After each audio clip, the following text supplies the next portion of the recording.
Hi friends, இன்றைக்கி நம்ம செய்ய போகிறது கடுகு துவையல். எப்படி செய்யலான்னு பார்க்கலாமா? அதுக்கு தேவையான பொருள் கடுகு, கொஞ்சம் உளுத்தம்பருப்பு, தேங்காய், காஞ்ச மிளகாய். ஃபஸ்ட்டு அஞ்சரை பெட்டியை எடுத்து வச்சுக்கணும். உங்களுக்கு ரொம்ப சளியோ இருமலாக இருந்துச்சுன்னா இந்த கடுகு துவையல் சாப்பிட்டிங்கன்னா உடம்புக்கு ரொம்ப நல்லது. சளி பிடிச்சிருந்தா அப்படியே சரியாகிடும். பார்த்துக்குங்க. 1 ஸ்பூன் ஆயில் விட்டுருக்கேன். கடுகு 1 ஸ்பூன், உளுத்தம்பருப்பு 1 ஸ்பூன்.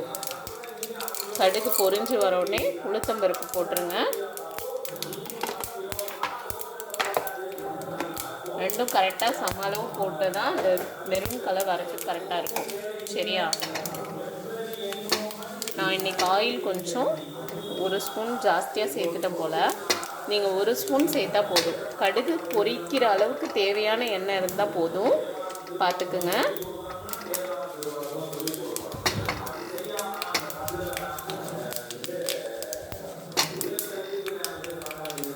அப்புறம் நம்ம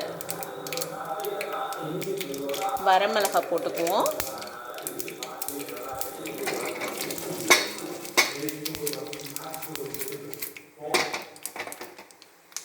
அப்புறம் தேங்காய் புளியும் போட்டுக்குவோம்.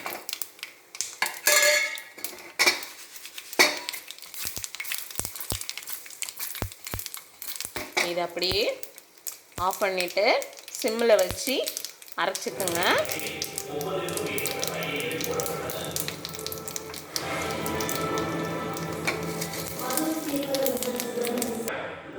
கடுகு துவையல் அரைச்சாச்சு. தேவையான அளவு உப்பு போட்டு இந்த அளவுக்கு அரைச்சி எடுத்து தயிர் சாத்துக்கு சாதத்தில் போட்டு சாப்பிட்லாம். நல்ல டேஸ்ட்டாக இருக்கும். சாப்பிட்டு பாருங்கள், செஞ்சு பாருங்கள். ஓகே, பாய். நெக்ஸ்ட் வீடியோ பார்க்கலாம்.